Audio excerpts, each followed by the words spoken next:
Акын, драматург, котормочу Жомарт Бөкөнбаев 1910-жылы 16-майда Токтогул районуна караштуу Мазарсай айылында туулган.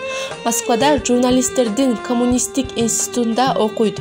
Эмгек жолун 1931-жылы Кызыл Кыргызстан газетинде бөлүм башчы болуп иштөөдөн баштап, 1935-1941 жылдардагы Ленинчил жаш газетинин редактору, Советтик адабият жана искусство журналынын башкы редактору болуп иштеген. Жомарт Бөкөнбаев 1941-жылы өз эрки менен Советтик армиянын катарына кирип, Родина үчүн алга дивизиялык газетинин редактору болуп калат. Ал көптөгөн обондуу урлардын текстинин автору, Пушкиндин, Лермонтовдун жана башка чыгармаларынын кыргыз тилине которгон.